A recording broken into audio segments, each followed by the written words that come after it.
खैरियत से होंगे। आज हम चैप्टर नंबर 19 सेकंड ईयर का डाउन ऑफ मॉडर्न फिजिक्स उसका लास्ट टॉपिक पढ़ेंगे, हाइजेनबर्ग्स अनसर्टेनिटी प्रिंसिपल। क्लियर है जी? लास्ट टॉपिक है एएलपी के अकॉर्डिंग और वैसे भी लास्ट टॉपिक ही है। इसे हम स्टडी करेंगे डिटेल के साथ कि हाइजेनबर्ग्स अनसर्टेनिटी प्रिंसिपल है क्या, ये क्यों आया, कैसे मतलब ये इसका आइडिया कहाँ से उठाया गया, ये सब कुछ आज हम फर्दर डिटेल में स्टडी करेंगे कि ये प्रिंसिपल है क्या, हमें क्या इंफॉर्मेशन देता है। चलें जी, स्टार्ट करने से पहले हम प्रीवियस थोड़ा सा रिव्यू ले लेते हैं। हमने पार्टिकल नेचर और वेव नेचर के बारे में स्टडी किया था कि कोई अगर पार्टिकल है तो एज अ वेव भी बिहेव करता है और एज अ पार्टिकल तो है तो वेव नेचर भी शो करता है, अगर वेव है तो वो पार्टिकल नेचर भी शो कर सकती है। क्लियर है? ये बात आपको क्लियर है? फिर पीछे हमने सारे ये टॉपिक में डिस्कशन की थी, फोटोइलेक्ट्रिक इफेक्ट पढ़ा था, कॉम्पटेंट इफेक्ट पढ़ा था, उसके बाद हमने पेयर प्रोडक्शन पढ़ा था, इनहाइलेशन करवाई थी, उसके बाद हमने डेविसन-जर्मर एक्सपेरिमेंट पढ़ा। तो ये जो तीन फिनोमेना थे, कॉम्पटेंट इफेक्ट, पेयर प्रोडक्शन और फोटोइलेक्ट्रिक इफेक्ट, ये पार्टिकल नेचर को इंडिकेट कर रहा था। यानी एक फोटोन हमने लिया, उस फोटोन को आगे फर्दर प्रोसेसिंग करवाई, फर्दर प्रोसेस करवाया, प्रोसेस करवाने से जो फिनोमेना सामने आया, हमें ये पता चला कि जो फोटोन है एज अ पार्टिकल बिहेव कर रहा था। और उसके बाद फोटोन को हम चलते हैं फर्स्ट ईयर के लेक्चर में, Young's double slit experiment, diffraction of light, diffraction through diffraction fringes, उसके बाद एक्सरे डायफ्रैक्शन, वो सारे टॉपिक जो हमने पढ़े थे उसमें जो फोटोन थे, जो लाइट थी, वो एज अ वेव बिहेव कर रही थी। क्लियर है? ये सारे टॉपिक फर्स्ट ईयर में हमने पढ़ लिए हैं। उसमें ये सारे फिनोमेना हम लाइट से करवा रहे थे। Light as a photon behave करती है, फोटोनिक नेचर है, फोटोन है लाइट।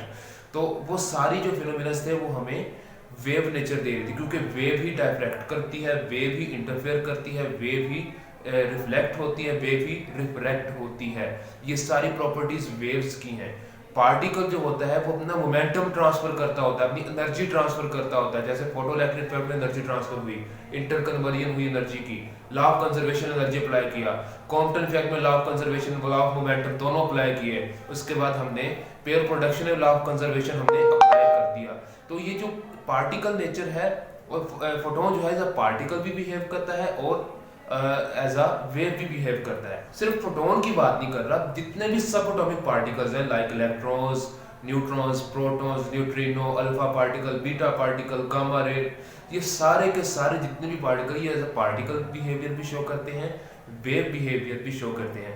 यानी पार्टिकल की तरह ये सारी जो मैंने अभी काउंट किए, न्यूट्रिनोज हो गए, न्यूट्रॉन्स हो गए, alpha particles, beta particles, neutron, electron, protons, और इसके अलावा गामा रेडिएशन, बीटा रेडिएशन, ये जितने भी पार्टिकल्स हैं, मीजॉन्स हो गए, बोसॉन्स हो गए, ये सारे पार्टिकल्स जो होते हैं ये डायफ्रैक्शन भी शो करते हैं, रिफ्रैक्ट भी होते हैं, रिफ्लेक्ट भी होते हैं, इंटरफेरेंस भी करते हैं। यानी कहने का मतलब है ये वेव नेचर भी शो करते हैं, दूसरी तरफ ये एनर्जी भी ट्रांसफर करते हैं, मोमेंटम भी ट्रांसफर करते हैं, यानी ये पार्टिकल नेचर भी शो करते हैं। यानी वेव नेचर और particle nature, wave particle duality को ये शो करते हैं। क्लियर है? अब उसके बाद जब ये एक्सपेरिमेंट हुआ, फिर एक साइंटिस्ट था नील्स बोहर, जिसे आपने केमिस्ट्री में पढ़ा होगा, उसने एक एटॉमिक मॉडल इंट्रोड्यूस करवाया था। उसके बाद उसने बोला कि किसी भी पार्टिकल की, किसी भी एटम की, या किसी भी कोई भी आप मैटर यूज कर रहे हो, फॉर एग्जांपल हम एक पार्टिकल ही लेते हैं, उसकी पार्टिकल नेचर को शो करवाने के लिए लाजमी है कि आपको वेव नेचर भी उसकी पता हो। क्लियर है? अगर कोई आप वेव ले रहे हो, वेव की एनर्जी अगर आपने फाइंड करनी हो, वेव को स्टडी करना हो, तो आपको जरूरी है कि उसकी पार्टिकल नेचर भी आपको पता हो। फॉर एग्जाम्पल यही मतलब कहना चाह रहा हूँ कि अगर आप एक सिंपल पार्टिकल नेचर ले रहे हो, तो उस पार्टिकल नेचर को अगर आपने एक्सप्लेन करना, तो आपको जरूरी है उसकी वेव नेचर भी पता हो। अगर आप एक वेव ले रहे हो तो जरूरी है उसकी पार्टिकल नेचर भी आपको पता हो। क्लियर है? अब यहां से कॉन्सेप्ट उठाया हाइजेनबर्ग ने। हाइजेनबर्ग जो था एक साइंटिस्ट था, इसने ये जो लॉ इंट्रोड्यूस किया था, तो आप कह सकते हैं कि पूरा नई हिस्ट्री इंट्रोड्यूस करवा दी थी उसने फिजिक्स की सब एटॉमिक लेवल पे। कि ये जो जितनी भी स्टडी हुई है ना वेव नेचर की, पार्टिकल नेचर की, उसकी हिस्ट्री बदल के रख दी थी इसने, हाइजेनबर्ग ने। तो वो हिस्ट्री कैसे बदली? पहले यही समझा जाता था कि पार्टिकल वेव नेचर हमने फाइंड कर लिए, इनफ है, काफ़ी है। नील बोहर ने फिर बाद में बताया कि ये इनफ नहीं है। अगर आपने प्रॉपर्टीज फाइंड करनी है पार्टिकल की, कि पार्टिकल कहाँ पे एग्जिस्ट कर रहा है, पार्टिकल का मोमेंटम क्या है, पार्टिकल की एनर्जी क्या है, पार्टिकल का टाइम क्या है कि किस टाइम पे वो मूव कर रहा है, तो आपको ज़रूरी है कि उसकी वेव नेचर भी पता हो। अगर आप पार्टिकल की वेव नेचर को स्टडी कर रहे हो कि उसकी वेव की फ्रीक्वेंसी क्या है, उसकी वेवलेंथ क्या है, उसका अगर पोजीशन क्या है, कोई चीज़ अगर आप वेव की फाइंड करना चाह रहे हो तो आपको ज़रूरी है कि उसकी पार्टिकल नेचर भी आपको पता हो। दो एक नेचर से आप एक पहलू को लेके अगर स्टडी नहीं कर सकते, किसी भी चीज़ का एक पहलू लेके आप उसे फर्दर स्टडी नहीं कर सकते। आपको दोनों पहलू, जितने भी पहलू हो, सारे पता होने चाहिए। उसके बाद हाइजेनबर्ग ने यहाँ से वो आइडिया उठाया और उसने बोला कि मेरे पास एक और अमेंडमेंट है जो मैं इंट्रोड्यूस करवाना चाह रहा हूँ। जब से उसने वो इंट्रोड्यूस करवाया तो ये सारी हिस्ट्री बदल दी उसने, वेव नेचर की और पार्टिकल नेचर की। तो कैसे बदली वो मैं आपको बताता हूँ। हुआ ये कि हाइजेनबर्ग ने बताया कि जो कोई भी पार्टिकल है अगर वो मूव कर रहा है तो आप उसकी पोजीशन और मोमेंटम के बारे में अगर आप स्टडी करना चाह रहे हो, आपके पास दो क्वांटिटीज है, अगर आप पोजीशन और मोमेंटम फाइंड, एक पार्टिकल मूव कर रहा है उसकी पोजीशन और मोमेंटम फाइंड करना है, तो आप दोनों एक टाइम पे फाइंड नहीं कर सकते। अगर आप पोजीशन फाइंड करोगे तो मोमेंटम में अनसर्टेनिटी आ जाएगी, मोमेंटम में एरर आ जाएगा, मोमेंटम में आपका आंसर गलत आएगा। अगर आप मोमेंटम एक्यूरेटली फाइंड करोगे तो आपकी पोजीशन जो है उसमें गलती आ जाएगी, पोजीशन गड़बड़ हो जाएगी, पोजीशन जो है उसमें अनसर्टेनिटी आ जाएगी। दो तरह की अनसर्टेनिटी उसने इंट्रोड्यूस करवाई थी, एक पोजीशन मोमेंटम फॉर्म की और एक एनर्जी टाइम फॉर्म की। दूसरी तरफ अगर आप एक वेव ले रहे हो तो वेव की अगर आपने एनर्जी फाइंड करनी है तो आप ये नहीं बता सकते आप कितने टाइम पे आप या किस टाइम पे आप उस एनर्जी को, वो कितनी एनर्जी शो करवाएगा। अगर उसकी टाइम आप फाइंड करना चाह रहे हो कि इस टाइम के अंदर इस वेव की एनर्जी क्या होगी, तो अगर आप टाइम एक्यूरेटली मेजर कर सकते तो आप एनर्जी में एक्यूरेसी नहीं लेके आ सकते, एनर्जी में अनसर्टेनिटी आ जाएगी। अगर एनर्जी एक्यूरेटली फाइंड कर रहे हो तो उसकी टाइम में अनसर्टेनिटी आ जाएगी। दो तरह की अनसर्टेनिटी है, फर्दर इसे बारी बारी स्टडी करते हैं। तो ये दो अनसर्टेनिटीज थी। पोजीशन मोमेंटम फॉर्म को हम स्टडी करते हैं कि पोजीशन मोमेंटम फॉर्म को कैसे हम समझ सकते हैं। इसे समझने से पहले मैं एक छोटी सी एग्जांपल आपको देना चाहता हूँ। आप एक कॉमन सी एग्जांपल ले लें कि एक गाड़ी जा रही है, मैक्रो लेवल फिजिक्स की बात करो, मैक्रो लेवल बड़े अजसाम के बारे में बात करो, बड़ी बॉडीज की।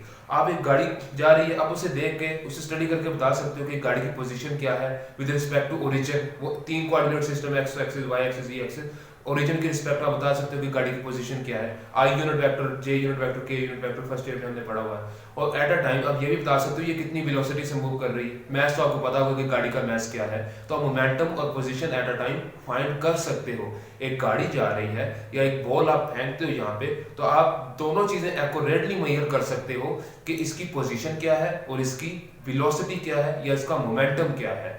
वो इंटरकन्वर्जन ऑफ पोटेंशियल एनर्जी यानी काइनेटिक एनर्जी वाला टॉपिक पढ़ा ना, जब किसी चीज को ऊपर से नीचे फेंकते थे तो वो सेंटर में आकर उसका फाइंड करते थे कि सेंटर में इसकी पोटेंशियल एनर्जी और काइनेटिक एनर्जी क्या होती है। Potential energy due to position, kinetic energy due to velocity. तो पोजीशन भी आपको एक्यूरेटली फाइंड होगी, वेलोसिटी भी एक्यूरेटली फाइंड होगी। तो मैक्रो लेवल फिजिक्स में जो है आप दोनों चीजें एक्यूरेटली फाइंड कर सकते हो। एनर्जी और टाइम की बात करते हो तो वो भी आप एक्यूरेटली फाइंड कर सकते हैं। गाड़ी जा रही है तो फलान टाइम में वो कितनी एनर्जी आपको देगी, इंजन कितनी एनर्जी, कितना वर्क डन प्रोड्यूस कर रहा है, तो दोनों चीजें आप एक्यूरेटली फाइंड कर सकते हो मैक्रो लेवल फिजिक्स में। माइक्रो लेवल फिजिक्स में चलते हैं। माइक्रो लेवल फिजिक्स में ये है कि आप दोनों चीजें एक्यूरेटली फाइंड नहीं कर सकते। पार्टिकल्स जो होते हैं वो बहुत वियर्ड होते हैं, बहुत अजीब तरह बिहेव करते हैं, उनका बिहेवियर बहुत अजीब होता है। कैसे होता है इसे हम देखते हैं कि पोजीशन और मोमेंटम हम एक्यूरेटली फाइंड क्यों नहीं कर सकते, वो देखते हैं। इस चीज को स्टडी करने के लिए मैं एक थ्योरेटिकल कॉन्सेप्ट देता हूँ। इसका एक्सपेरिमेंटल सेटअप नहीं है, एक्सपेरिमेंटल प्रैक्टिकल नहीं है, एक्सपेरिमेंट नहीं है, ये सिर्फ सो कॉल्ड कह सकते हो, ये आपका कॉन्सेप्ट है या इमेजिनेशन है। उस बेस पे ये एक एक्सपेरिमेंट है या एक हम करते हैं। यहाँ पे एग्जाम्पल देखते हैं। चलें जी, एक इलेक्ट्रॉन है जी, वो मूव कर रहा है किसी मोमेंटम के साथ या किसी वेलोसिटी के साथ। वो सपोज करते हैं कि एक्स एक्सिस के ऊपर मूव कर रहा है, ठीक है। अब हमें पता है कि पार्टिकल मूव करता है, पार्टिकल जो होता है ना वो वेव नेचर भी रखता है, पार्टिकल नेचर भी रखता है। ये इसकी पार्टिकल नेचर आगे स्ट्रेट मूव कर रहा है। अब हमें ये भी पता है कि ये वेव नेचर भी रखेगा, क्लियर है? चलिए जी, पार्टिकल मूव भी कर रहा है, यानी पार्टिकल नेचर भी बता रहा है। वेव इलेक्ट्रॉन की बात करें, चलिए इलेक्ट्रॉन, पार्टिकल से कंफ्यूज हो रहे हो, इलेक्ट्रॉन है मूव कर रहा है, स्ट्रेट मूव करेगा, पार्टिकल नेचर वेव नेचर भी ये शो करेगा। चलिए अब फाइंड क्या कर रहे हैं हम, पोजीशन और मोमेंटम फाइंड करना चाह रहे हैं जी। चलिए जी, ये फाइंड करके देखते हैं। अब इसकी अगर हमने पोजीशन फाइंड करनी है, पोजीशन कैसे फाइंड, पहले पोजीशन की बात करते हैं। पोजीशन कैसे फाइंड करेंगे, हम यहां से एक फोटोन गिराएंगे इसके ऊपर, ठीक है? ये फोटोन इससे टकरा के दूसरी तरफ मूव कर जाएगा और इसे हम एक माइक्रोस्कोप के थ्रू डिटेक्ट कर लेंगे। क्लियर है? ये सिंपल सा कॉन्सेप्ट है, एक इलेक्ट्रॉन मूव कर रहा है, वेव नेचर और पार्टिकल नेचर दोनों दे रहा है, हमने इसकी पोजीशन पहले फाइंड करनी। पोजीशन फाइंड करने के लिए हम फोटोन गिराएंगे, फोटोन की एनर्जी जो हम प्रोवाइड कर देंगे इसे। चलिए जी, फोटोन हमने प्रोवाइड कर दिया, फोटोन है यहाँ से टकरा के माइक्रोस्कोप की तरफ जाएगा, माइक्रोस्कोप से हम डिटेक्ट कर लेंगे कि इसकी पोजीशन क्या है। अब इसमें थोड़ा सा लॉजिक है, समझने की जरूरत है कि अगर फोटोन की वेवलेंथ ये है जी वेवलेंथ ऑफ फोटोन लैम्डा, तो जितनी वेवलेंथ होगी उसी हिसाब से कोलिजन होगा। ये तो नहीं है कि इस वेवलेंथ से जा रहा है, अगर इसने यहाँ से टकराया तो जाहिर बात है इसका कोई ना कोई पार्टिकल, फोटोन का कोई ना कोई हिस्सा इस इलेक्ट्रॉन से टकराया होगा। तो इसका मतलब है कि वेवलेंथ जो है फोटोन की ये है, तो जो इलेक्ट्रॉन है इसी दरमियान कहीं ना कहीं मौजूद था, जिसकी वजह से ये टकरा के वापस आई है। ये वेवलेंथ हमने यूज की है ना, इस वेवलेंथ ये ले लो, क्रस्ट ट्रफ ले लो, आपकी मर्जी है, कोई ये वाली क्रस्ट ले लो, ये वाला ट्रफ ले लो, क्रस्ट ले लो, आपकी मर्जी है। तो अगर ये फोटोन इससे टकरा के माइक्रोस्कोप की तरफ गया है तो इसका मतलब है कि जो फोटोन की वेवलेंथ हमने यूज की थी उसी के अंदर कहीं ना कहीं इलेक्ट्रॉन मौजूद था, तभी वो टकरा के वापस गया है। तो इसकी पोजीशन आ गई डेल एक्स। ये डेल क्यों, ये डेल चेंज नहीं है, ये डेल अनसर्टेनिटी है। अनसर्टेनिटी कैसे आई है मैं बताता हूँ क्यों आई है। क्योंकि इलेक्ट्रॉन मूव कर रहा है, किसी एक जगह पे एग्जैक्ट नहीं है, यानी कंटिन्यूसली अपनी पोजीशन चेंज कर रहा है, इसलिए अनसर्टेनिटी आ गई है, इसलिए डेल आया, चेंज आया, ये आ गई इसकी पोजीशन। क्लियर है? अब अगर इसकी पोजीशन हमें फाइंड करनी है एक्यूरेटली, तो हमें क्या करना पड़ेगा कि हमें वेवलेंथ को छोटा करना पड़ेगा। जितनी वेवलेंथ छोटी होती जाएगी उतनी ही पोजीशन एक्यूरेट होती जाएगी, उतनी ही पोजीशन में एक्यूरेसी आती जाएगी। इसमें अनसर्टेनिटी है ना, अनसर्टेनिटी को कम करने के लिए हमें क्या करना पड़ेगा, वेवलेंथ को छोटा करना पड़ेगा। चलिए जी, मैं एक और फोटोन लेता हूँ जिसकी वेवलेंथ और छोटी है, टकरा के यहाँ से माइक्रोस्कोप है, तो इसकी पोजीशन, इसकी वेवलेंथ छोटी होगी। ठीक है, अब छोटी वेवलेंथ यूज कर रहा हूँ तो वेवलेंथ ये आ गई। ठीक है, इसका मतलब है कि अगर हमने छोटी वेवलेंथ का फोटोन यूज किया था, उसका कोलिजन हुआ है, कोलिजन होके वो वापस टकराव होके माइक्रोस्कोप की तरफ आई है, तो इसका मतलब है कि इलेक्ट्रॉन जो था इसी वेवलेंथ के अंदर कहीं ना कहीं मौजूद था। क्लियर है? ये इसकी पोजीशन। अब देखें, यहाँ पे पोजीशन ज्यादा थी, यहाँ पे पोजीशन कम हो गई, यानी यहाँ पे अनसर्टेनिटी ज्यादा थी, यहाँ पे अनसर्टेनिटी कम हो गई है। क्लियर है? तो जितनी आप वेवलेंथ छोटी लेते जाओगे, पोजीशन की अनसर्टेनिटी उतनी ही कम होती जाएगी, या पोजीशन की एक्यूरेसी उतनी ही आती जाएगी। तो ये तो होगी हमारी पोजीशन। क्लियर है? अब पोजीशन हो गई, पोजीशन के बाद हम बात करते हैं मोमेंटम की, कि मोमेंटम कैसे फाइंड कर सकते हो। मोमेंटम जो है हमारे पास p होता है h/λ के। क्लियर है? मोमेंटम ऑन एक्स एक्सिस की बात कर रहे हैं, अब हम एक्स एक्सिस की बात कर रहे हैं, मोमेंटम होता है h/λ के। चलिए जी, ठीक है। अब होगा क्या, हमने क्या किया कि पोजीशन फाइंड करनी थी ना, पोजीशन में एक्यूरेसी लेके आए, किस तरह लेके आए हैं, वेवलेंथ को कम करके। वेवलेंथ को जितना कम करेंगे पोजीशन में एक्यूरेसी आती जाएगी। अब मोमेंटम का और वेवलेंथ का आपस में रिलेशन क्या है, इनवर्स रिलेशन है। जितनी वेवलेंथ को हम कम करते जाएंगे, जितनी वेवलेंथ को हम कम करते जाएंगे, मोमेंटम में अनसर्टेनिटी उतनी ही ज्यादा आती जाएगी। मोमेंटम उतना ही इनएक्यूरेट आंसर आपको देगा। मोमेंटम में अनसर्टेनिटी उतनी ही ज्यादा हो जाएगी। देखें ना, एग्जैक्टली पोजीशन मेजर करनी थी, हमें क्या करना पड़ा, वेवलेंथ को छोटा और छोटी वेवलेंथ ले लेते हैं। ये छोटी वेवलेंथ आ गई, इसमें ये देखें इतनी अनसर्टेनिटी हो गई। अब जितनी वेवलेंथ छोटी करते जाएंगे, पोजीशन में अनसर्टेनिटी उतनी ही कम होती जाएगी। अब वेवलेंथ को हम कम कर रहे हैं, वेवलेंथ का मोमेंटम का रिलेशन देख रहे हैं, इनवर्स रिलेशन है, तो इसमें अनसर्टेनिटी, मोमेंटम में अनसर्टेनिटी उतनी ही ज्यादा होती जाएगी। चलिए जी मोमेंटम में अनसर्टेनिटी कम करके देखते हैं जी। मोमेंटम में अनसर्टेनिटी हमें कम करनी है तो हमें क्या करना पड़ेगा, हमें वेवलेंथ ज्यादा बड़ी यूज करनी पड़ेगी। वेवलेंथ बड़ी यूज करेंगे, मोमेंटम में अनसर्टेनिटी उतनी ही कम होती जाएगी। ज्यादा वेवलेंथ यूज करेंगे तो मोमेंटम क्या होता जाएगा, कम होता जाएगा। ज्यादा बड़ी वेवलेंथ यूज करेंगे तो मोमेंटम में अनसर्टेनिटी कम हो गई है, मोमेंटम आपको एक्यूरेटली नाउन हो गया।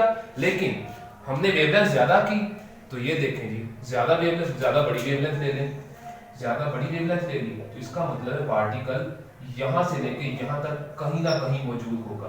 तो इतनी बड़ी चीज में पोजीशन फाइंड करना इजी है कि इतनी छोटी चीज में पोजीशन फाइंड करना इजी है? छोटे से कमरे में किसी चीज को ढूंढना इजी है कि बड़े से कमरे में चीज को ढूंढना इजी है? तो जितनी वेवलेंथ ज्यादा हो गई, पोजीशन में अनसर्टेनिटी उतनी ही ज्यादा हो गई।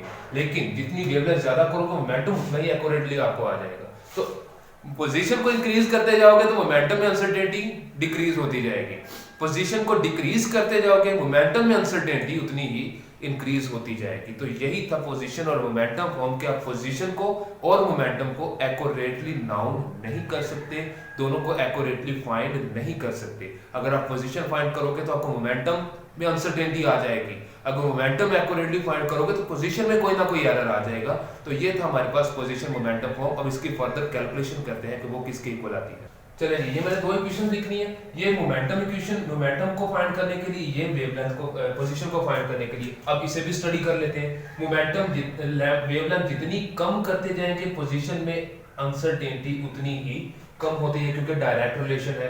जितना मोमेंटम इसमें मोमेंटम बात कर रहा हूँ, वेवलेंथ, इसमें वेवलेंथ ज्यादा थी, पोजीशन में अनसर्टेनिटी इतनी बड़ी थी, इतनी बड़ी लोकेशन में आपको इलेक्ट्रॉन को फाइंड करना पड़ा था।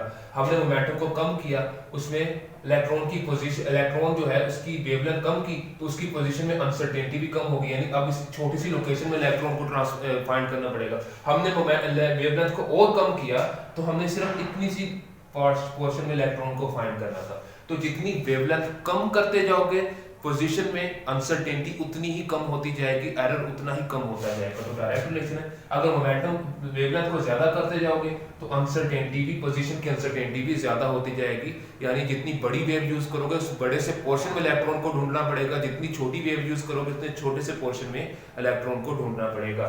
तो दोनों आपस में डायरेक्ट रिलेशन है। मोमेंटम का मैंने आपको बता दिया इनवर्स रिलेशन होता है। दोनों इक्वेशंस आ गई, दोनों को मल्टीप्लाई कर दें। अब यानी अप्रोक्सीमेट साइन दिया है, क्योंकि अप्रोक्सीमेट इसलिए दिया क्योंकि इलेक्ट्रॉन स्टे नहीं करता, वो कंटिन्यूअसली मूव करता रहता है। इस वजह से एग्जैक्ट लोकेशन, ना तो एग्जैक्ट पोजीशन फाइंड कर सकते, ना ही एग्जैक्ट मोमेंटम फाइंड कर सकते। इसलिए अप्रोक्सीमेट आंसर है कि अप्रोक्सीमेशन हो सकती है लेकिन एरर लाजमी होगा, अनसर्टेनिटी लाजमी होगी, एग्जैक्ट आंसर फाइंड नहीं कर सकते।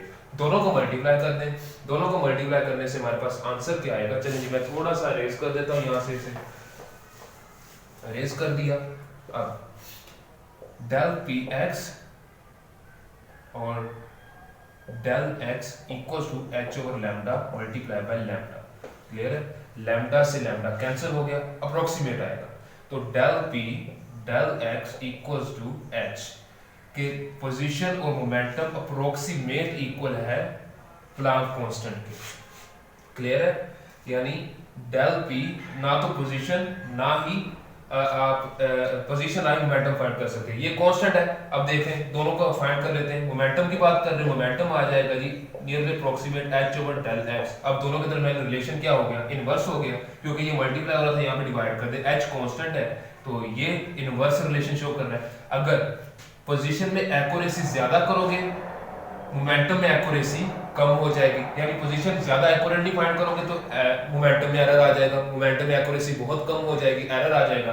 अगर मोमेंटम को एक्यूरेटली ज्यादा नाउन करोगे, ज्यादा एक्यूरेटली नाउन किया तो पोजीशन जो है वो ज्यादा इनएक्यूरेट हो जाएगी, यानी वो जो है उतनी ही इनएक्यूरेट हो जाएगी। इनवर्स रिलेशन है ना, एक को ज्यादा एक्यूरेसी से फाइंड करो, दूसरी की एक्यूरेसी कम हो जाएगी। तो इसकी एक्यूरेसी को ज्यादा करोगे तो इसकी एक्यूरेसी कम हो जाएगी, इसकी एक्यूरेसी ज्यादा करोगे तो पोजीशन की एक्यूरेसी कम हो जाएगी। ये था हमारा पास पोजीशन मोमेंटम फॉर्म के पोजीशन को और मोमेंटम को ज्यादा एक्यूरेटली, दोनों को at a time accurately find नहीं कर सकते। चलें ये इक्वेशन थी, चलें कर सकते हैं आप इसे इस तरह लिख सकते हैं। अप्रोक्सीमेट करना चाहे आपकी मर्जी। इसे आप 2 पाई पे डिवाइड कर दो, 2 पाई पे डिवाइड करने से क्या होगा, del P del X approximate आ जाएगा एच कट के। एच कट इक्वल होता है एच ओवर 2 पाई।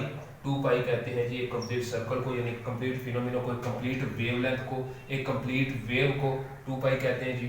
तो ये एच कट के इक्वल होता है। इसे हम कहते हैं कि मॉडिफाइड प्लांक कांस्टेंट, यानी एक्यूरेट, किसी चीज को एक्यूरेट करने के लिए प्लांक कांस्टेंट, यानी वेव फॉर्म में होती है ना, इलेक्ट्रॉन वेव फॉर्म में मूव करता है, तो एक कंप्लीट वेव कितने डिग्री की होती है, 0, 90, 170, यहाँ पे 170 हो जाएगा, सॉरी 90, 180, 270 और 360 इसी तरह का होगा, ठीक है।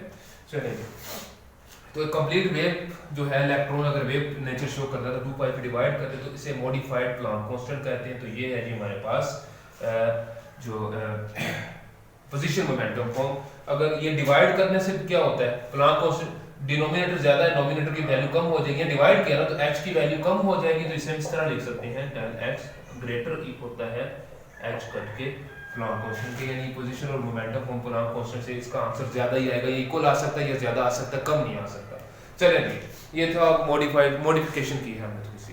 अब नेक्स्ट है कि हमारे पास एनर्जी और टाइम की फॉर्म। एनर्जी टाइम फॉर्म देखते हैं। एनर्जी टाइम क्या होती है, एनर्जी टाइम में एक्यूरेसी क्या है कि आप किसी भी चीज की energy at a time find नहीं कर सकते इन अ गिवन टाइम और इन अ गिवन रीजन, या जो भी हमारे पास प्रोसीजर होगा अभी देख लेते हैं हम। एनर्जी और टाइम की फॉर्म हमें फाइंड करनी है, energy time form. Energy time form find करने के लिए हमें क्या करना पड़ेगा, वही फिनोमिना है, वही पार्टिकल मूव कर रहा है, पार्टिकल की मोशन से क्या होगा, फर्दर हम देखते हैं कि क्या प्रोसेस होता है। चलिए, नेक्स्ट हमारे पास है G time, energy time form. Energy और टाइम को हमने देखना है कि एनर्जी और टाइम में अनसर्टेनिटी कैसे आती है। इसका मतलब ये है कि अगर आप एनर्जी एक्यूरेटली फाइंड करोगे तो आप टाइम नहीं फाइंड कर सकते कि आप के पार्टिकल किस टाइम के ऊपर आपने एनर्जी, कितनी एनर्जी शो किया उसने, या अगर आप ये फाइंड करना चाह रहे हो कि कितने टाइम के अंदर या स्पेसिफिक टाइम के अंदर वो कितनी एनर्जी शो करवा सकता है, तो आप टाइम तो काउंट कर लोगे लेकिन आप एनर्जी काउंट नहीं कर पाओगे। दोनों में अनसर्टेनिटी है, या तो एट अ टाइम आप एनर्जी काउंट कर लो या एट अ टाइम आप सिर्फ टाइम काउंट कर लो। दोनों में से एक ही एक्यूरेटली नाउन होगी, दूसरी एक्यूरेटली नाउन आपको नहीं होगी, दोनों चीजें एक्यूरेटली नाउन नहीं कर सकते। क्लियर है? देखते हैं, ये हमारे पास इक्वेशन है जी एनर्जी की। E equals to H C over lambda, ये हमने पढ़ी हुई है, कैसे निकली है, E equals to H F और V equals to F lambda होता है, V C equals to F lambda, यहाँ से F की वैल्यू निकालें तो C ओवर लैम्डा होता है, तो ये F की वैल्यू यहाँ पे पुट कर दें तो ये आ जाएगा हमारे पास एच सी ओवर लैम्डा, वहीं से हमने ये इक्वेशन निकाली है। क्लियर है? चलिए, E equals to H C over lambda. अब इसका मतलब यह है कि H और C क्या है आपस में, को H भी Planck constant, C speed, universal speed, light of speed of light constant, तो E जो है ये इनवर्सली प्रोपोर्शनल आ जाएगा लैम्डा के।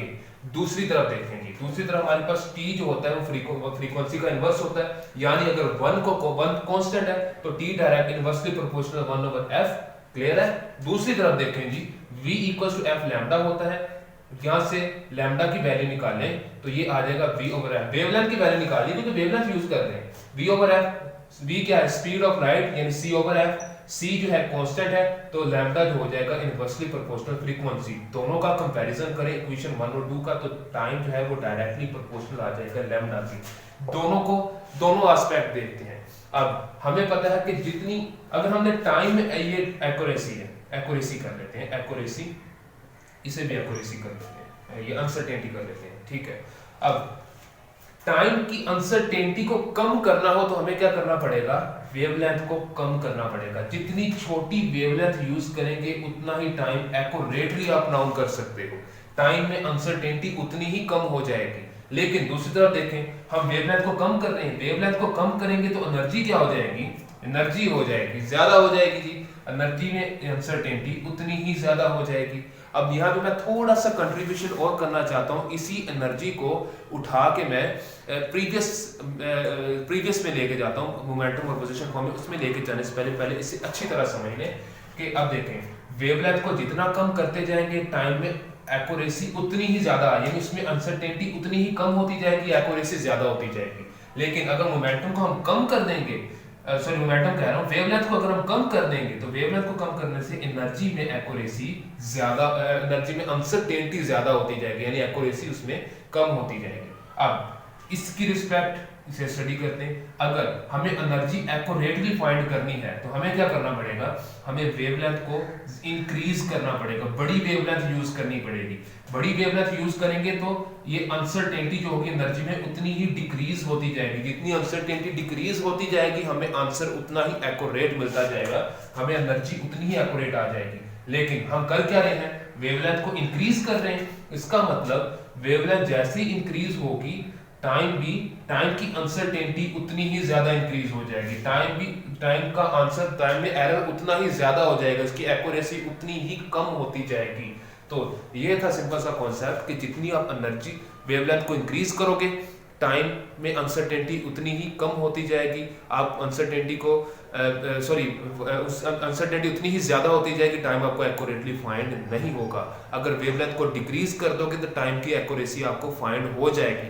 लेकिन अगर आप एनर्जी की बात कर रहे हो कि एनर्जी भी आपने एक्यूरेटली फाइंड करनी है तो उसके लिए प्रोसेस इनवर्स है, आपको वेवलेंथ को डिक्रीज करना पड़ेगा, एनर्जी की एक्यूरेसी इंक्रीज हो जाएगी, लेकिन एनर्जी की जो अनसर्टेनिटी है वो इंक्रीज हो जाएगी और एक्यूरेसी उतनी ही चलिए यही था हमारे पास सिंपल सा प्रोसेस है कि अगर लैम्डा को इंक्रीज कर देंगे तो इसकी अनसर्टेनिटी जो है उतनी ही कम होती जाएगी। इसकी जो लैम्डा को इंक्रीज कर देंगे टाइम की अनसर्टेनिटी जो है, टाइम की अनसर्टेनिटी उतनी ही ज्यादा होती जाएगी। ठीक है, लैम्डा को जितना कम करेंगे टाइम की अनसर्टेनिटी उतनी ही कम होती जाएगी। लेकिन अगर टाइम को लैम्डा को कम कर रहे हैं इसका मतलब उसकी एनर्जी हम ज्यादा कर रहे हैं, तो यानी जो एनर्जी की एक्यूरेसी है वो कम होती जाएगी, एनर्जी की अनसर्टेनिटी ज्यादा होती जाएगी। लैम्डा को डिक्रीज करने से एनर्जी की अनसर्टेनिटी उतनी ही ज्यादा होती जाएगी। क्लियर है, ये था एनर्जी और टाइम की फॉर्म कि एक चीज को अगर आप एक्यूरेटली नाउन कर लो दूसरी इनएक्यूरेट हो जाएगी, अगर दूसरी को एक्यूरेटली नाउन करोगे तो पहली इनएक्यूरेट हो जाएगी।